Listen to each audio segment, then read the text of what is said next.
Estamos hablando de redes sociales humanas. Y nosotros estamos involucrados en redes sociales humanas, primero desde el día en que nacemos como personas y después como humanidad desde que somos seres humanos.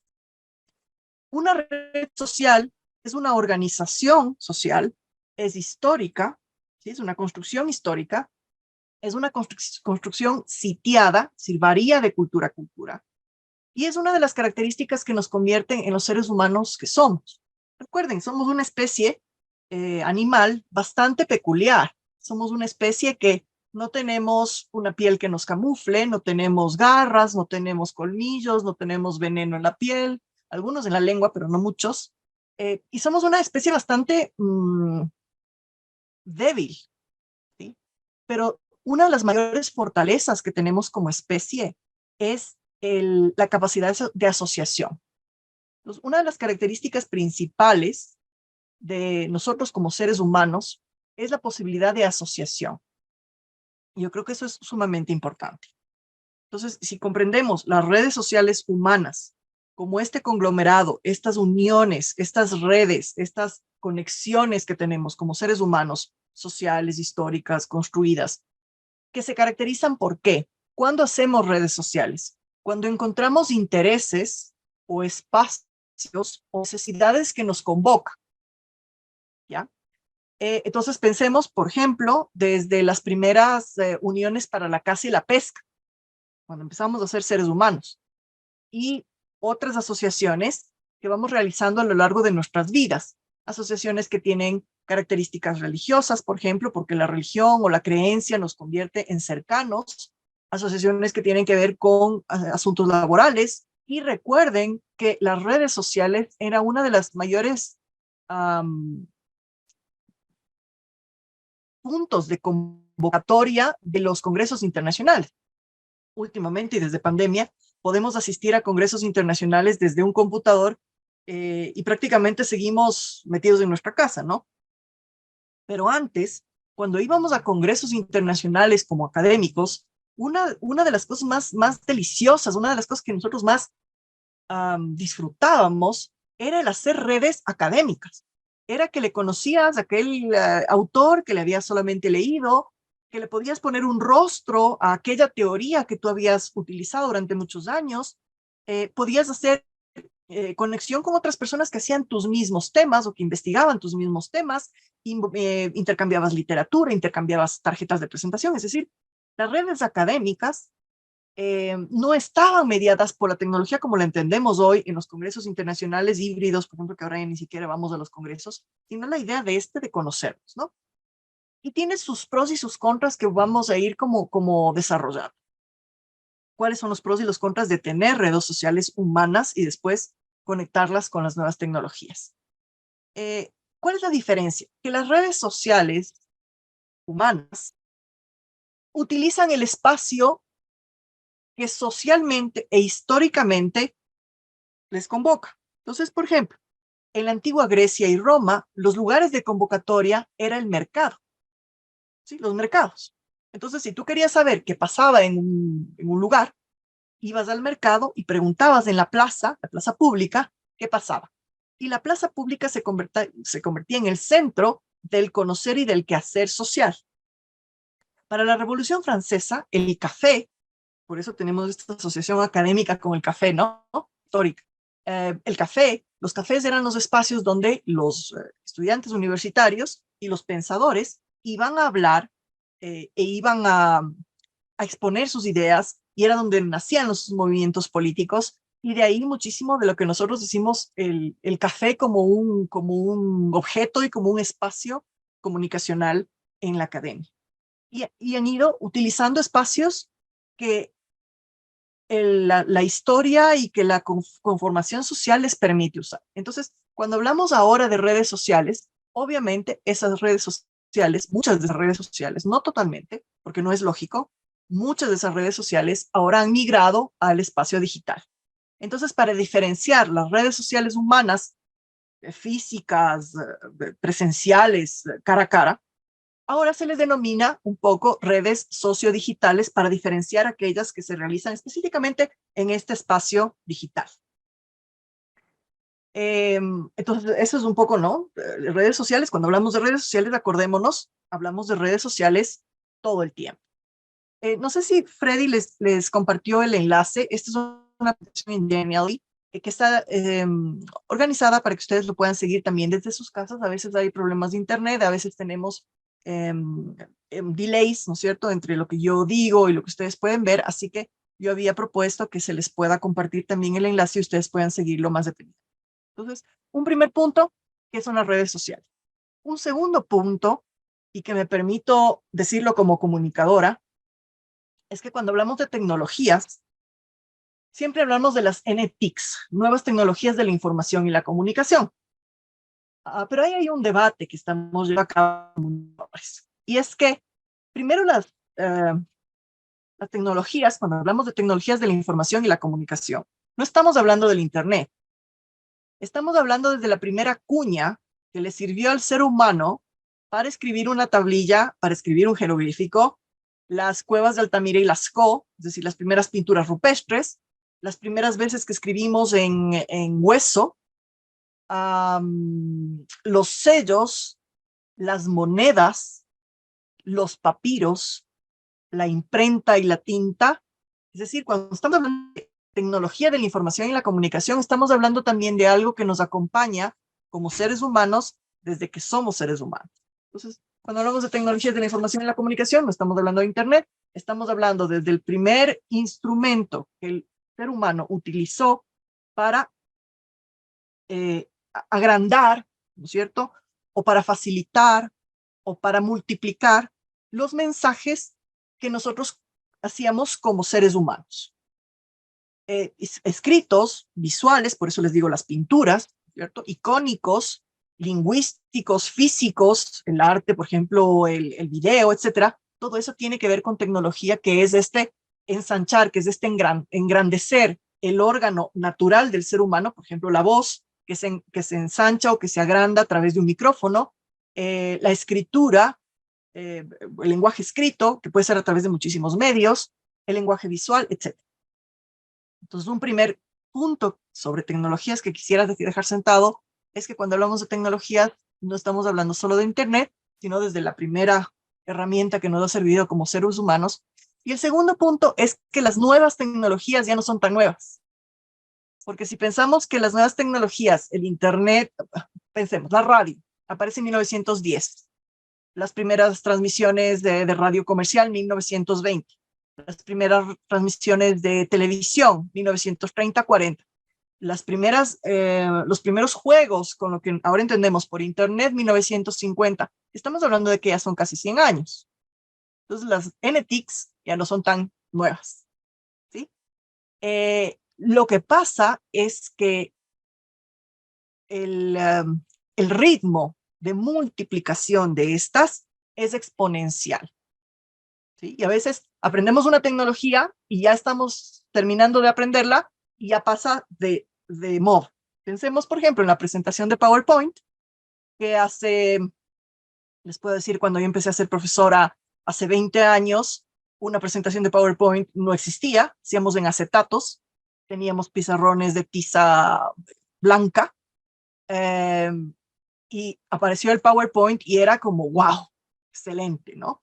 Ahora presentar algo en PowerPoint es como que sea así, pero anticuado, ¿no? Ahora tenemos, por ejemplo, y esta presentación, por ejemplo, Genially, ya está un poco como que para viejitos.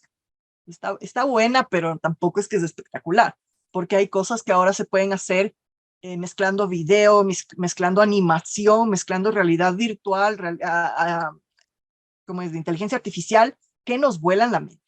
Entonces, lo que pasa es que ahora tenemos esta sensación de que son nuevas porque cada vez están apareciendo más y más y más y más, pero en realidad lo que estamos haciendo es perfeccionar tecnologías que ya existían.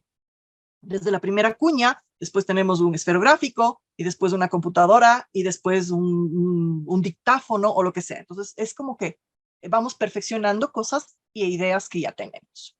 Entonces, es como las bases, ¿no es cierto? Cuando hablamos de redes sociales y el impacto de las nuevas tecnologías, estamos hablando desde que somos seres humanos. Ok, ahora vamos a los pros de las redes sociales. humanas, primero humanas. Obviamente, los compañeros, no puedo ser demasiado específica, así es que si cometo alguna imprecisión o generalización demasiado ofensiva, les pido que me entiendan a los señores y señoras compañeros que están presentes, porque tengo que como presentar solamente unos puntos muy generales, ¿no?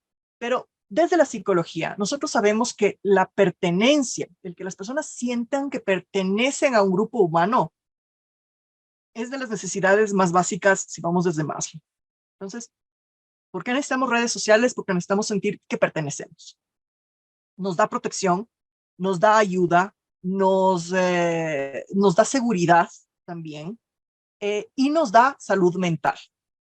¿Sí? Muchísimos de los problemas que sufrieron, por ejemplo, nuestros adolescentes durante pandemia y nosotros como docentes también y nuestros estudiantes también, fue la salud mental por vernos restringidos a una interacción vía mediada por computador, ¿no? Mediada por una tecnología. Entonces, necesitamos ese contacto humano, necesitamos el calor, la maravilla de un abrazo cuando pasas un mal día, ¿sí? Solamente el calor de una mano que te dice todo está bien. Eso no tiene precio y eso producen las redes sociales humanas. Desde la sociología sabemos que el ser humano es un ser biopsicosocial y tenemos y somos seres humanos en la medida de que construimos nuestras sociedades con la complejidad que tienen desde la red, ¿no? Desde la antropología, ¿cuáles son los espacios de socialización que nosotros tenemos desde que nacemos? La escuela, la familia, y otras redes como por ejemplo la iglesia, el grupo de amigos de barrio. Es decir, estas redes, estos grupos de referencia que nosotros tenemos muy cercanos, son los espacios a través de los cuales nosotros aprendemos la cultura, aprendemos las normas sociales, aprendemos quiénes somos, creamos identidad, etc. Y obviamente desde la educación, que es el espacio que nos compete en esta charla, pensar en la red social humana es algo fundamental. Tal vez no nos dimos cuenta de ello cuando estábamos en pandemia y lo dábamos por sentado, pero cuando nos encerraron en cuatro paredes volvimos a pensar y volvimos a sentir la importancia de estar en el aula, de podernos mirar con los señores estudiantes, de podernos reír con ellos, de compartir una mesa cuando a veces hacemos una pamba mesa en clase, el hecho de verles que hacen un trabajo en grupo y lo pueden poner ahí, ¿no es cierto? Y podemos nosotros pasar entre las mesas. Es decir, la interacción humana es sumamente importante en la educación. Y si vamos desde el punto de vista teórico de Freire, él nos dice, el ser humano aprende en comunidad. El ser humano no aprende solo, nadie aprende sin una relación con otros, nadie se enseña a sí mismo, sino que aprendemos en comunidad. Nadie enseña a nadie, nadie se enseña a sí mismo, aprendemos en comunidad. Un concepto básico de Freire, los que somos freireanos y seguimos la pedagogía de la transformación. Bien, entonces ahí tenemos algunos factores pros de las redes sociales. Vamos a algunos asuntos cuando no logramos esas conexiones sociales en red.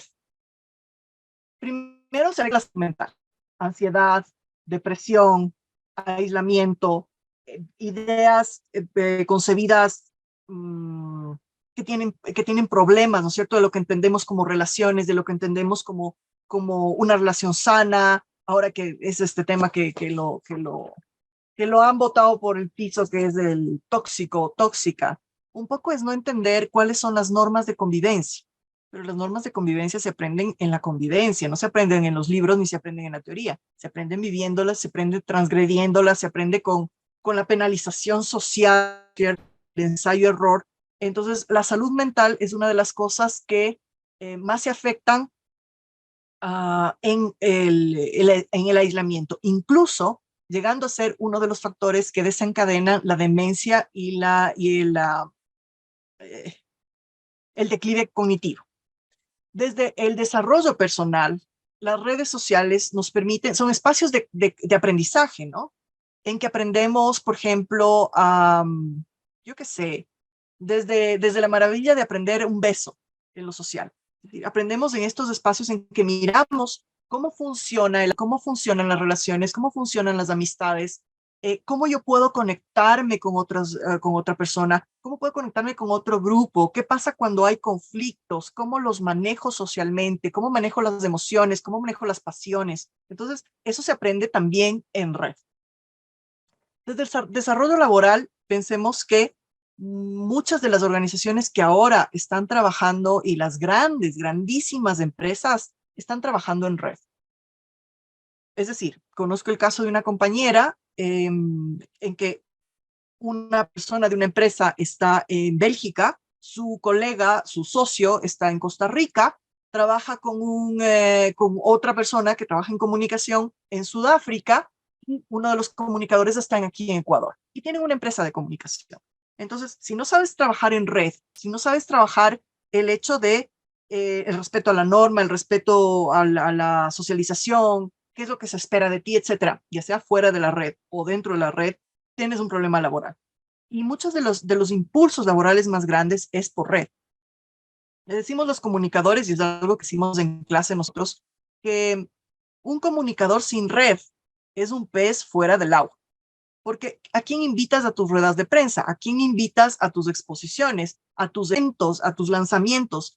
A tus ex colegas, a tus ex compañeros, a la gente que conociste a veces en un cóctel de bienvenida y conociste a alguien y intercambiaste una tarjeta, a alguien a que oíste en una conferencia o que viste en un canal, etcétera. Entonces, estas redes en lo laboral son fundamentales. Y respecto a lo que nos compete, que es problemas de aprendizaje, pues ni como para decirlo. Lo hemos venido viviendo en pandemia, el hecho de que el aislamiento de nuestros estudiantes les ha quitado muchísimas características sociales de interacción y son cosas que dábamos por sentadas. Yo creo que el aprender y el aprender en comunidad es algo fundamental para nosotros como seres humanos. Entonces, eso pensando en redes como que muy generalmente, no necesariamente desde el aspecto sociodigital. Ahora sí vamos a lo sociodigital. Um,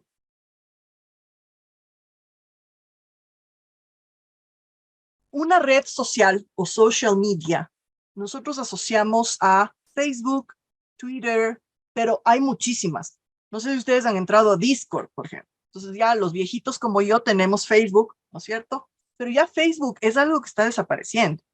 Ahora estamos hablando de otros sistemas de intercambio mucho más rápidos y que van poniendo ciertas normas o ciertos parámetros para poder trabajar la red social. O algunas de las fortalezas de social media o redes sociodigitales. La una es que las redes sociodigitales rompen el espacio y el tiempo. ¿Sí? Pensemos, antes, cuando yo quería comunicarme con alguien que no estaba en mi entorno inmediato, yo tengo un hermano que vive en Chile, bueno, ahorita está viviendo en España, pero usualmente vive en Chile, yo le escribí una carta. Entonces yo sabía que demoraba 7 días en llegarle la carta, que se demoraba en contestarme y que más o menos se demoraba 7 días en regresar la carta. Entonces yo quería noticias de él, llamar por teléfono era súper hiper caro. Entonces, para saber, yo tener una relación más o menos fluida con él, estaba diciendo que cada mes, ¿no? Más o menos, yo tenía noticias de él. ¿Sí? Para Navidad yo tenía que acordarme que 15 días antes, porque ahí se demoraba más el correo, 15 días antes de mandarle la tarjeta, porque si no, no les llegaba. Usualmente siempre me olvidaba y les llegaba para Año Nuevo. Entonces, las redes sociodigitales lo que nos hacen es romper el espacio. ¿Sí? Ya el mundo es cada vez más pequeño. Entonces, ahora que mi hermano está viviendo en España con su familia, con mi cuñada y mi sobrina, mis sobrinos, pues le siento más cerca que cuando vivía en Chile, que en realidad era más cerca. Entonces, ahora está mucho más cerca porque simplemente cojo una llamada de WhatsApp mientras estoy en el carro y pues ya los tengo al lado mío. ¿Sí? Y el otro es el tiempo, la velocidad. Esta idea de que tengo que esperar días y días y semanas, y ahora tenemos inmediatez. Entonces, las redes sociales, en cuanto a red humana, lo que hacen es romper la lógica del espacio y el tiempo. Y eso es súper, súper importante, porque nos permite tener redes mucho más amplias, el mundo se vuelve más pequeño y el mundo se vuelve muy rápido. Podemos saber lo que pasó ahora en Guayaquil con esta persona que tuvo un atentado, ¿no es cierto? A segundos de lo que está pasando. Y eso nos permite también tomar decisiones con la misma velocidad, porque no puedo esperar, tengo que esperar un mes, o cuando estábamos en la colonia, 3 meses para enterarme que, por ejemplo, yo había sido condenado o indultado cuando ya me habían matado.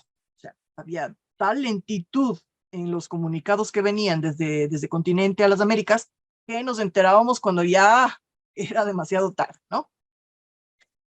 Pero ese rompimiento del espacio y tiempo, lo que pasa es que se multiplica por 1000 cada vez. Pensemos cuando empezábamos a utilizar redes, ¿no? Y ahora resulta que los precios y los accesos y las plataformas, ¿no es cierto? Cada vez nos permiten hacer más cosas. Y ahorita estoy con 100 personas participantes. Lastimosamente no puedo verlos. Me encantaría poder mirarlos, poder estar, poder esa presencia hermosa de lo humano, pero yo sé que están ahí. Entonces yo ahorita me estoy dirigiendo a un centenar de personas en tiempo real con una tecnología que ha avanzado a pasos agigantados y que más nos espera, pues eso solamente el cielo lo puede decir. La otra cosa, la otra fortaleza es que estas redes ahora se dan por múltiples, es multimodal y multimedial. ¿Qué es el medio y el modo? Multimodal es, antes la carta, por ejemplo, era solo escrita. ¿Sí? Si te llegaba una carta, solo tenías letras. Si tú llamabas por teléfono, solo tenías voz. ¿Sí? Ahora tienes todos los modos de hacer lenguaje, que es el lenguaje no verbal, el lenguaje verbal, el lenguaje textual, ¿no es cierto? ¿Qué significa que, por ejemplo, en este momento, no sé si ustedes me están viendo, pero asumo que me están viendo físicamente mi rostro, cómo me muevo, cómo muevo las manos, ese es lenguaje no verbal. Escuchan mi voz y escuchan los tonos de mi voz, cómo yo aumento la voz, cómo la bajo, las entonaciones, los énfasis que hago. Eso es lenguaje también. Ven texto escrito, ven imagen y todo eso al mismo tiempo. Entonces tenemos múltiples modos de hacer comunicación, pero también tenemos múltiples medios. Porque en este momento, por ejemplo, estamos utilizando Genially, que es la plataforma en la que yo hice la presentación, pero también estamos utilizando Zoom. ¿Sí? Y podríamos utilizar, dentro de poco voy a abrir unos videos, vamos a utilizar YouTube.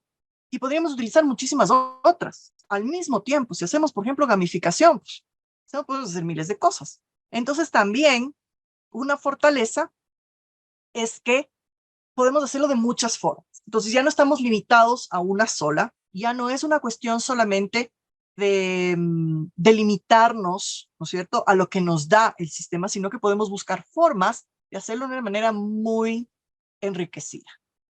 Y también tiene que ver con que es hipermedial. Sí, le había pedido a Freddy, no sé si lo logró mandarles el enlace, significa que ustedes pueden ir siguiendo también. Les puse ahí unos recursos, un poco para alimentar el asunto, especialmente en inteligencia artificial. Ustedes pueden dar un clic y les manda otra información. Entonces uno como que va ingresando y va penetrando en esa información y va ampliando la información y no es unicanal como antes. Si escuchabas, por ejemplo, una llamada telefónica, escuchabas solo mi voz e imaginabas el resto, ¿no? Una carta, tú te imaginabas a la persona escribiendo la carta, porque no te podías hacer nada más. O si recibías una foto, era una imagen estática. Entonces, lo que nos permite este hiper es manejarnos, profundizar, dar un link a otra cosa, seguir nuestros propios caminos, ¿no? En varios canales. Entonces, es una maravilla ahora tener la posibilidad de estas redes sociales. Ya les dije cuáles son todas las importancias de tener una red social humana mediada por la tecnología. Y también tenemos una característica multiusuario, porque, por ejemplo, antes una carta le he dado de carta porque es de las cuestiones que más utilizábamos para comunicación antes. Yo soy viejita, ¿no es cierto? Entonces, en mi época nos mandábamos carta. Y era una maravilla de recibir una carta escrita a mano, ¿no? Que te decía lo que se llama la carta de mi hermano, era una maravilla recibirla. Entonces, esta característica era entre él y yo, ¿sí? Face to face, one to one, él a mí, uno a uno. Pero ahora, ¿qué pasa? Yo estoy, en este momento es uno a todos, uno, yo, a 100 participantes, 110, vamos subiendo, uno a todos. Pero si hacemos, por ejemplo, un trabajo colaborativo, y yo les hablo un Padlet y decimos, bueno, vamos a trabajar sobre nociones y vamos a hacer una evaluación, y les hablo un Padlet, les digo, participen, es todos, todos. Y las 100 personas van a estar en ese Padlet trabajando al mismo tiempo. Entonces es uno, uno, uno, todos y todos, todos. Imagínense en esta maravilla. Estamos hablando de multiusuarios. ¿Qué otras tecnologías como por ejemplo el teléfono, como por ejemplo la radio, como la carta, como yo qué sé, no nos permitía? Entonces hasta ahí estamos como que unas concepciones sobre cómo están funcionando estas redes sociales, nuevas tecnologías y lo digital. Pero como mi propósito que yo les había dicho el día de hoy es ir un poco a los pros y los cons, porque es mi forma de pensamiento, es una mala costumbre, buena costumbre, no sé. Los pros y los cons. Vamos a ver los cons. Y una de las cosas que tenemos con la tecnología es que si bien les dije al inicio, la tecnología no es buena ni mala por sí, sí puede ser utilizada de buena forma o con efectos positivos, negativos y muy, muy negativos. Entonces, por ejemplo, pensemos en la privacidad en la exposición. Cuando nosotros ponemos una foto en un Facebook, primero nunca se borra. Y después es como, yo le hago la analogía a mi pequeña hija y le digo, es como que yo pusiera una foto mía pegada en la puerta del condominio en donde yo vivo. No, ni siquiera de mi casa, sino del condominio, es decir, para que cualquier persona la vea. Entonces, si no sabemos manejar la privacidad y la exposición de nuestra vida privada en las redes sociodigitales, es sumamente peligroso, porque estamos diciendo qué es lo que comemos, dónde dormimos, dónde estudian nuestros hijos, dónde trabajamos, que estamos saliendo de viaje, etcétera, etcétera, etcétera, etcétera. Además, lo estamos exponiendo a, al acoso, etcétera. Entonces, hay que tener muchísimo cuidado con los efectos eh, del mal uso o de la ignorancia o de la limitación en el uso de las redes sociodigitales. Entonces, la privacidad y la exposición son un problema. La otra es que la interacción está limitada. Y ahí es algo como que eh, amor en 140 caracteres. Entonces estamos acostumbrándonos a amar a través de un texto. No alzamos el teléfono y decimos a la persona, oye, ¿cómo estás? Sino que es más fácil mandar un mensaje que además lo podemos mandar a 50 personas y nadie se entera, diciendo buenos días. ¿Sí? Entonces, nos limitamos a tecnologías, a espacios determinados por el recurso, si es Twitter, si es Facebook, si es de WhatsApp, lo que sea, nos limita, el medio nos limita la interacción. Además, esta interacción que estamos conectados, pero a la final puede ser que tiene que ver con la siguiente aspecto, puede ser que a la final nos estemos alejando de las personas. Porque a veces me cuestiono, ¿cuándo fue la última vez que me fui a tomar un café con mis mejores amigas? Puede ser que estemos súper conectadas por WhatsApp y nos contemos todo y estemos, ¿no? Pero a veces no nos damos tiempo para vernos una vez al mes. Lo intentamos, ¿no? Pero a veces no nos vemos. Pero nos sentimos súper cercanos porque la tecnología te permite mandarle un corazoncito a tu amiga diciéndole feliz cumpleaños, pero no le llamas. Entonces, la tecnología nos está limitando muchísimo la forma, los espacios, los tipos de interacción que nosotros tenemos. Y también puede prestarse a muchísimas malas interpretaciones. Entonces, un mensaje de no quiero puede ser tomado en cuenta depende cómo lea la otra persona, de múltiples maneras. Entonces, un ejercicio, por ejemplo, en clase, es decirles, cuando yo miro a una persona y le digo, oye, qué gusto verte. Me acaban de mandar un mensaje de una compañera que está aquí y que la quiero muchísimo y me dice, te estoy mirando, qué chévere. Y decir, qué gusto me da verte. Y ustedes pueden leer mi rostro, mi sonrisa, la manera como me muevo.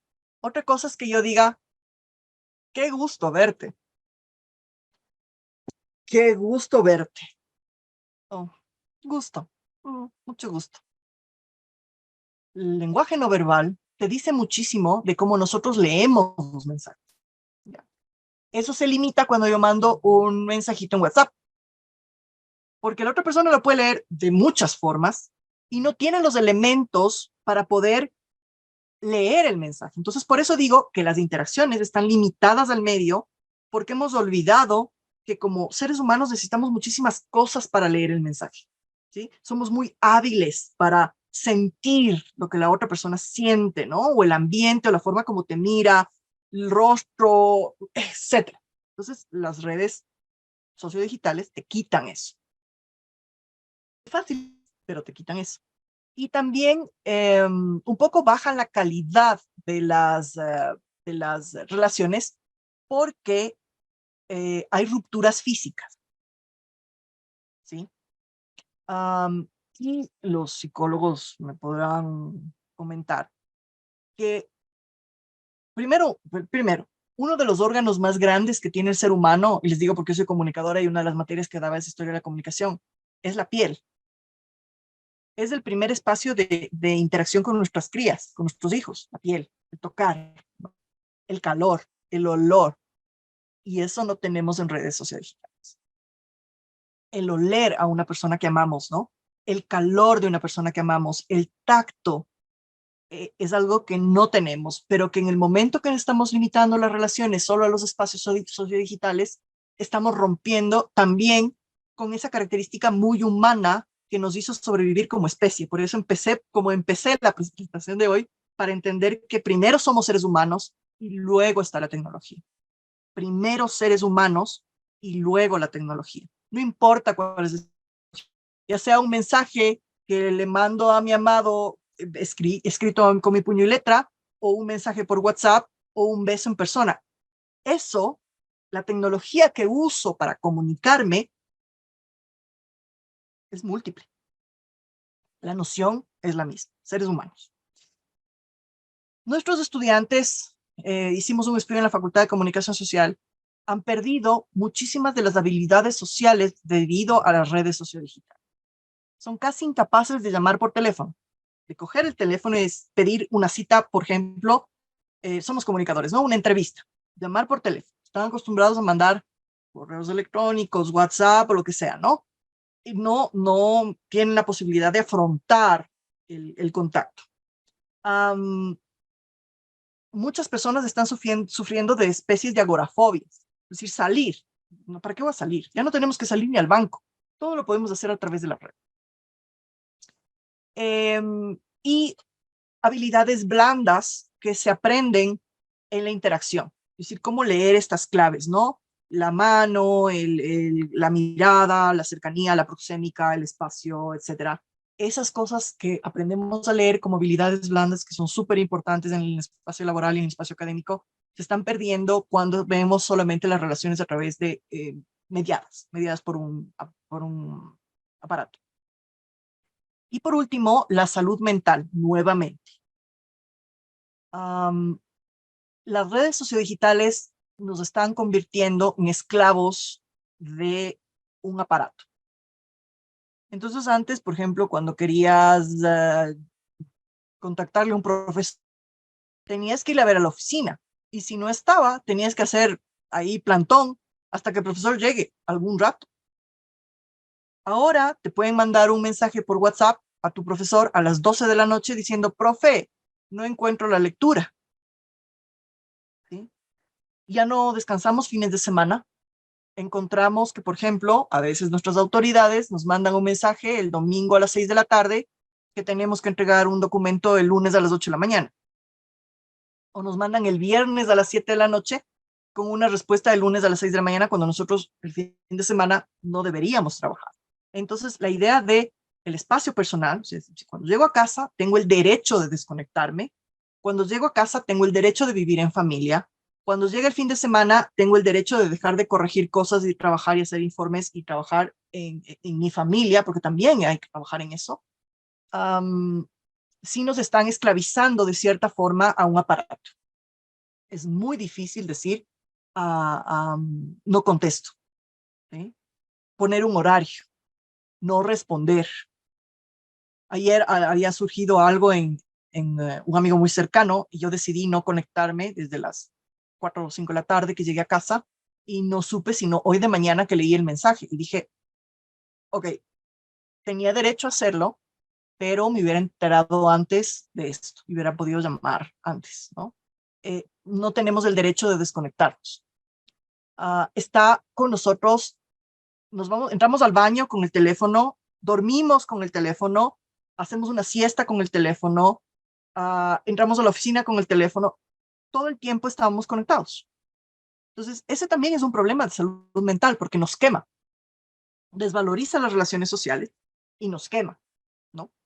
Y también nos da ansiedad y depresión. Dicen que uno de las peores sensaciones que tenemos ahora es cuando te olvidas del teléfono. ¿Sí? Cuando no sabes dónde está tu teléfono. Es uno antes era el divorcio, antes de los libros que al menos cuando yo estudiaba psicología, uno de los aspectos más altos de estrés era perder el trabajo y el divorcio.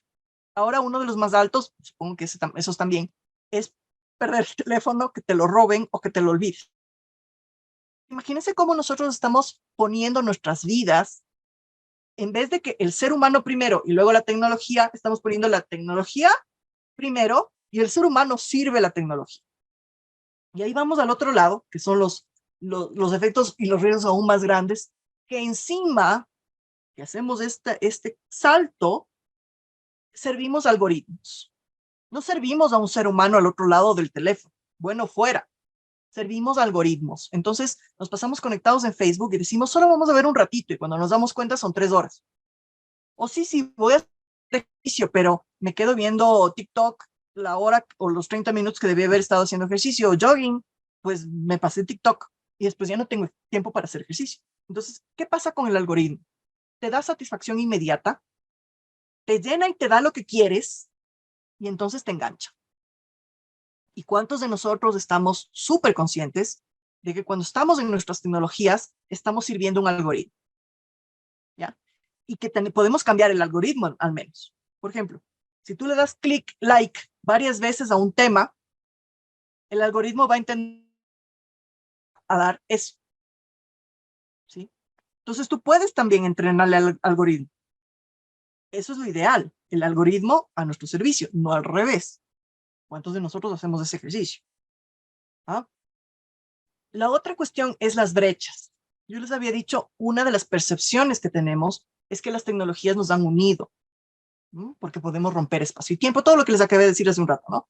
Rompes espacio-tiempo, la velocidad, la multimodalidad, la multimedialidad, etcétera, etcétera, nos hace sentir integrado, que es maravillosa la tecnología. Pero por el otro lado, abre muchísimas brechas, porque mientras más privilegiado y privilegiada eres, mientras más acceso a redes tienes y más acceso a plataformas tienes mayor información, tienes mayor capacidad de cuestionamiento y te separa, abre una brecha con otras edades, que es un asunto etario también, y con otros sectores, porque también es un aspecto socioeconómico de clase, ¿ya? De educativo, que tiene que ver con todo esto. Entonces, abre brechas que nos separan como seres humanos. Pensemos lo que pasó en pandemia, cuando nuestros estudiantes tenían que conectarse a través de un teléfono y a veces familias a través de un teléfono que tenían que ir entre hermanos poniendo estas tecnologías porque no tenían acceso. Cuando en otras universidades o otros estudiantes de nuestra misma universidad tenían más de un aparato per cápita. Entonces hay brechas que no estamos viendo en los accesos a redes sociodigitales. Entonces, si son tan importantes las redes para construir sociedades más fuertes y hay grupos humanos que están por fuera, estamos condenándoles a esos grupos a veces hasta el ostracismo. Y el último, que tiene que ver con los algoritmos, son las adicciones. Porque como nos da satisfacción inmediata, se convierte en una droga, y una droga muy poderosa. Tenemos relaciones interpersonales que se llevan a cabo a través de plataformas en las que nunca conoces a la persona físicamente. Pensemos en metaverso, matrimonios en metaverso, ¿sí? Y que se convierten en adicciones, en agorafobia y en muchísimas otras cosas, innumerables peligros. Y le puse ahí como inteligencia artificial al último, como el más rojito, porque acabamos de tener un curso hace unos días sobre realidad, sobre inteligencia artificial y el impacto en la educación y en lo que hacemos los comunicadores y los educadores, porque era para periodistas también. Y es alucinante y es espeluznante lo que se puede hacer con inteligencia artificial. Por ejemplo, la presentación de hoy, las cosas que yo iba poniendo en esta presentación le iba cuestionando al chat y en muchas día lo mismo, en otras yo decía no, está equivocado, no va por ahí, pero en muchas cosas sí respondía lo que yo, a los comandos, a los prompts que yo estaba metiendo, ¿no? Entonces, y quería hacer ese ejercicio, ¿no? De venir a hablarles sobre inteligencia artificial con conocimiento de causa de que sí funciona en cierta forma, pero hay que ser muy crítico también con esa información. Pero porque somos profesores y somos críticos por naturaleza, es más fácil que nosotros entendamos esos pros y cons de la inteligencia artificial, pero no necesariamente nuestros estudiantes van a tener la posibilidad de hacer ese ejercicio o personas que no están alfabetizadas digitalmente. Entonces, en esta plataforma, en esta presentación, yo les pongo pros y contras. Entonces, hay documentos que te dicen por qué está bien la inteligencia artificial y cuáles son las características de la inteligencia artificial. Y también hay un par de artículos que llaman la atención sobre sus riesgos. Por ejemplo, voy terminando en 5 minutos más.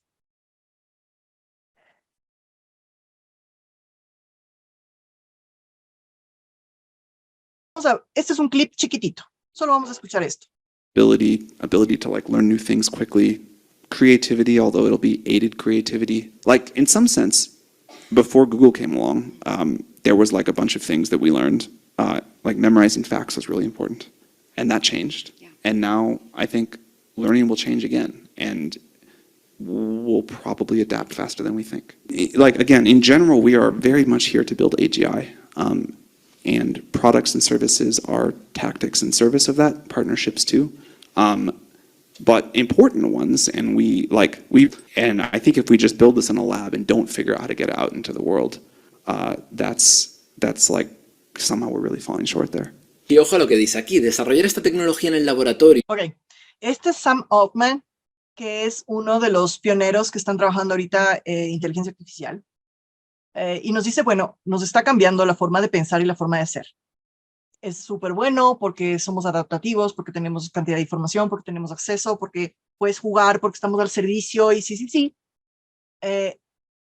Pero aquí si vamos a un dislike, es un artículo en el que más de 1000 personas, incluidos Elon Musk, el referente, pero en todo caso para que conozcan, más de 1000 académicos y empresarios están diciendo, paren el chat, durante 6 meses, analicemos los pros y los contras, miremos qué es lo que está pasando antes de subirnos a ese tren.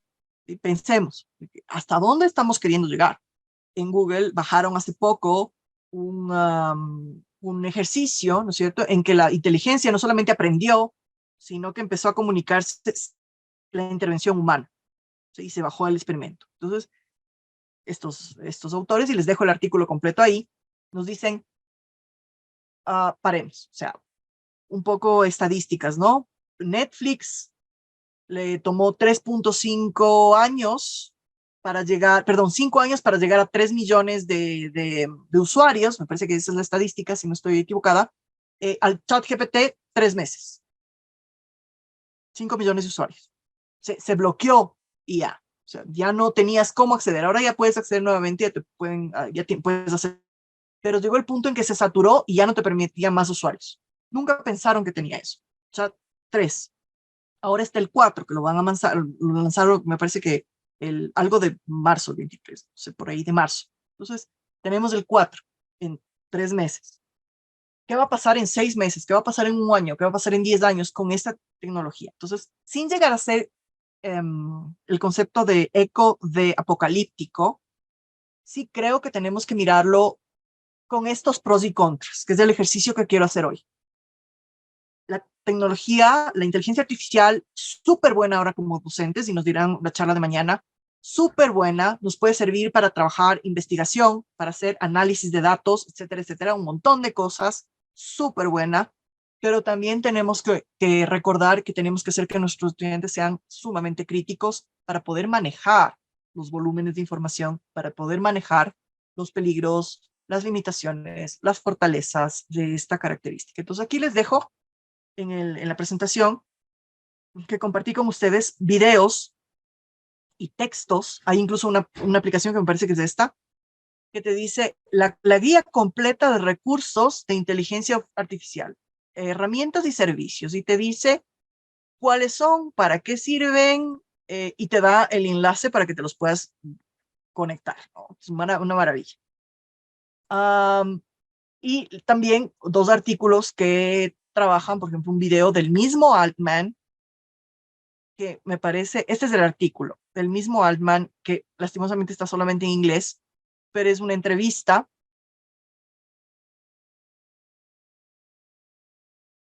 ¿Estás buscando ofertas en alquiler de autos? Con Kaya, cientos de sitios web de alquiler de... Whenever you have something so Y general, nos it dice, is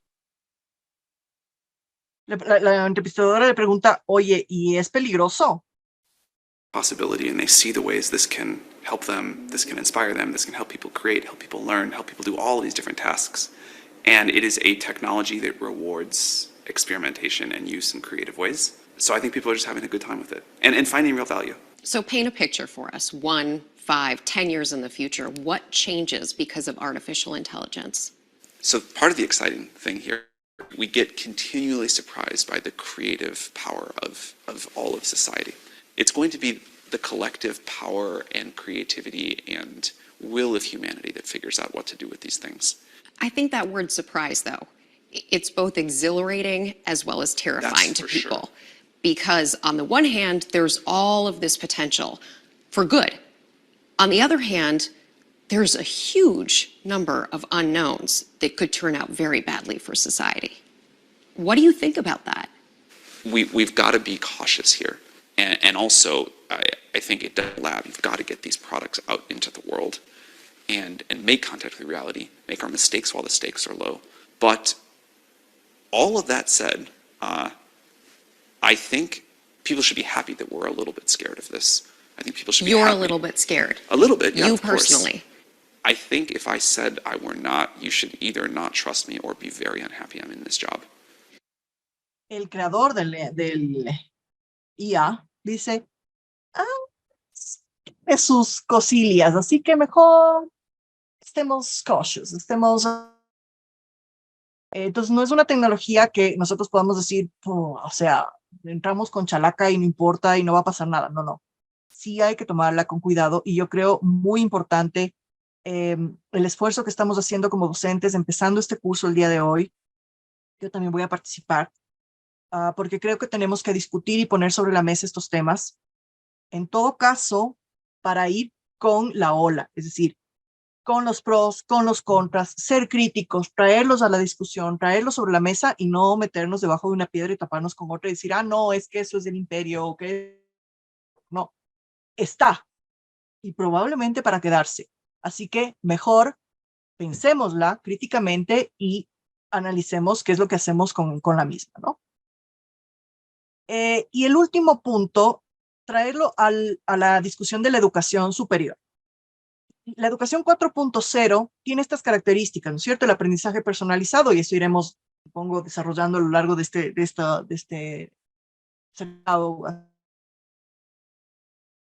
personalizado, centrado en el estudiante, diseñado para el estudiante, para cada uno. Ya no son esos auditorios de 300 personas, sino que tenemos que pensar en quiénes son esas 300 personas. Un trabajo gigantesco. Tiene que ver con realidad aumentada, experiencia inmersiva, experiencia realista, con gamificación también, aprendizaje basado en el juego, ¿no es cierto? Big Data, análisis de datos, pero de cantidades impresionantes y minería de datos, lo cual es una belleza, y plataformas múltiples, ¿no? Multiplataforma, multimodal, multimedial, hipertextual. Yo les tenía aquí un ejemplo de lo que se puede hacer, por ejemplo, en gamificación. ¿Sí? Esto es un escape room y ellos van completando las misiones y van pasando de una cosa a otra y es un aprendizaje de experiencial, ¿sí? Y ahí te entregan un montón de información. Esto es una de las formas de gamificación que tienen que ver con realidad aumentada. Otro es, por ejemplo, esta sala en la que yo le doy un clic y me manda a la sala.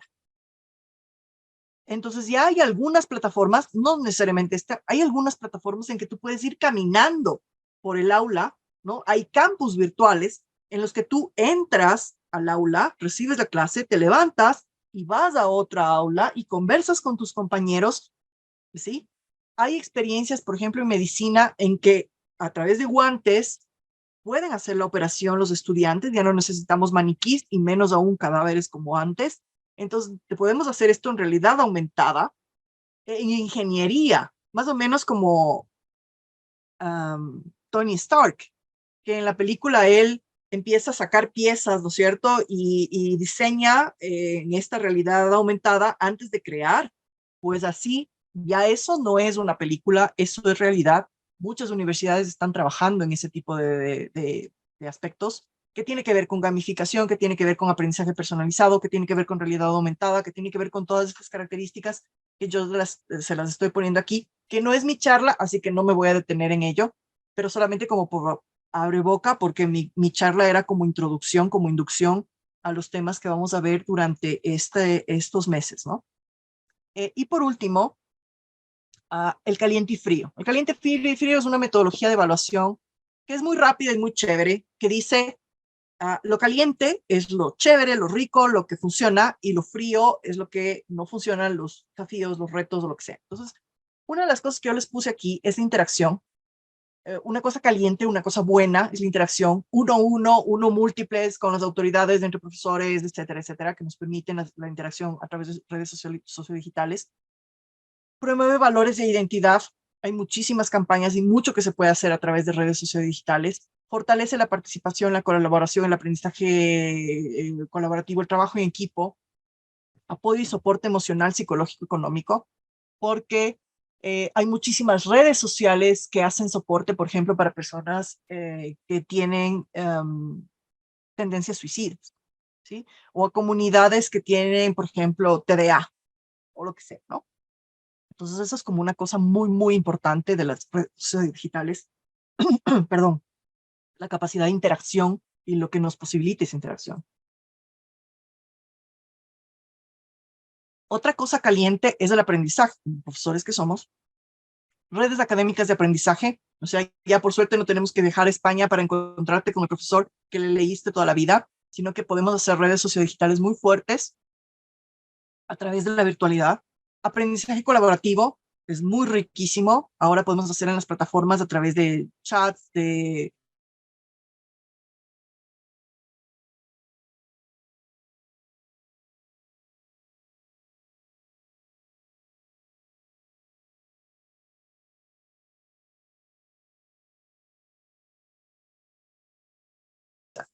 las cosas azules, frías, es que también las redes sociodigitales son un peligro para el ciberbullying, para el bullying, para el mobbing, para la desinformación y fake news y para el discurso de odio. Y como docentes no podemos cerrar nuestros ojos ante esta realidad. Y yo creo que esto, para convertirlo en un caliente, es que nosotros estemos a la vanguardia de lo que puede ocasionar la red mal utilizada, por ejemplo, en una interacción en clase, ¿sí? Esas redes tienen que estar manejadas controladas de tal manera que esto, el discurso de odio, por ejemplo, sea un no, no. No se puede hacer, no está permitido. Entonces, eso tenemos que nosotros también. Es el facilismo, la deshonestidad académica. Ahora tú puedes decirle al chat GPT, hágame un ensayo de 5 párrafos sobre tal cosa, con tal cosa, con tal cosa, con tal variable y tal autor. Entonces tenemos que estar moscas de los textos que nos presentan. Deshonestidad académica, la búsqueda abreviada de información, como todo ahora es pastillas, ¿no? Ya no te leen el libro, la enciclopedia, yo no sé para qué tengo tanto libro, yo soy de libro, no sé, estoy viejita, soy de libro. Ya en vez de leerme un libro, pongo en un chat GPT o en Google una pregunta bien hecha, un prompt, y tengo en segundos, y no tengo que pasarme horas leyendo un libro. Entonces ahí también hay que estar moscas en cómo nosotros manejamos esa clase, y también es un distractor inmenso.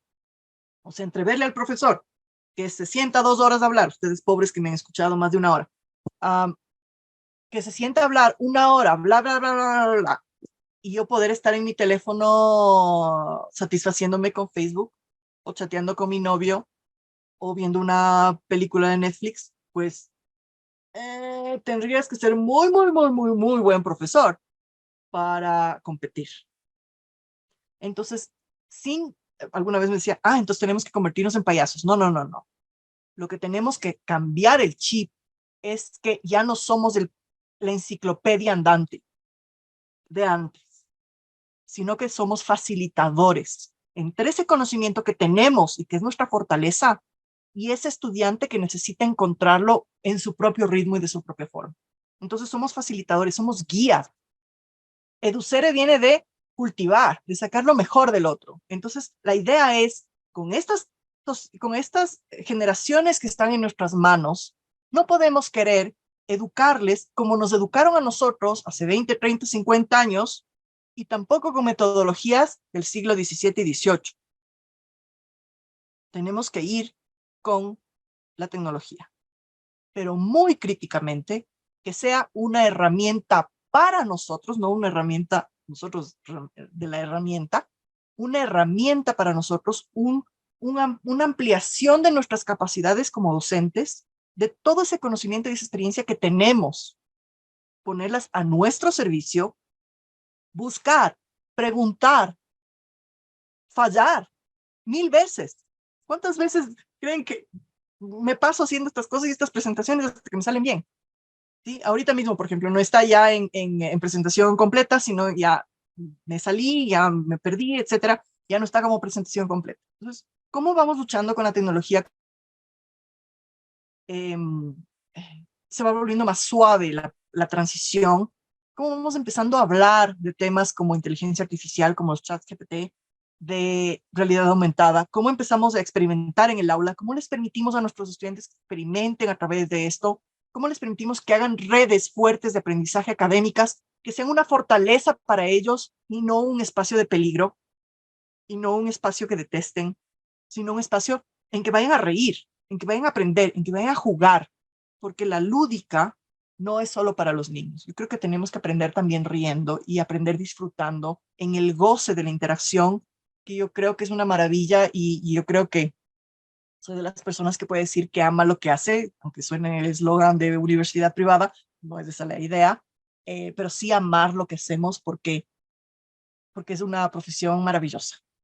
El poder tener contacto con seres humanos todos los días y que esas interacciones sean frescas cada día y en cada semestre una nueva oportunidad, yo creo que es maravilloso, y tenemos que sacarle el provecho a esas redes sociodigitales para poder fortalecer nuestro ejercicio académico y también permitir que esos estudiantes nuestros logren la transformación de sus realidades a través del conocimiento. Creo que nada más, ¿no? No ha sido esta presentación, no he tenido la idea de presentarles herramientas, es decir, así se utiliza Genially, así se utiliza Kahoot o lo que sea, porque nos han dado varias veces esas capacitaciones. No estoy diciendo que estén mal, lo que estoy diciendo es que mi intención hoy era presentar un poco una noción, un poco conceptual, crítica, pros y cons, de lo que nosotros tenemos que pensar. No, eso es, no debería decir lo que ustedes deben pensar, sino lo que yo considero que deberían ser temas para discutir. Yo, poner sobre la mesa esos temas y empezar a conversar. No tenemos soluciones, porque la tecnología pues cambia de un día para el otro, pero sí podríamos empezar a discutirlos, estar en desacuerdo, probarlo, fallar, etcétera, ¿no? Y un poco ese es el mensaje que quería dejarles del día de hoy. Nada más.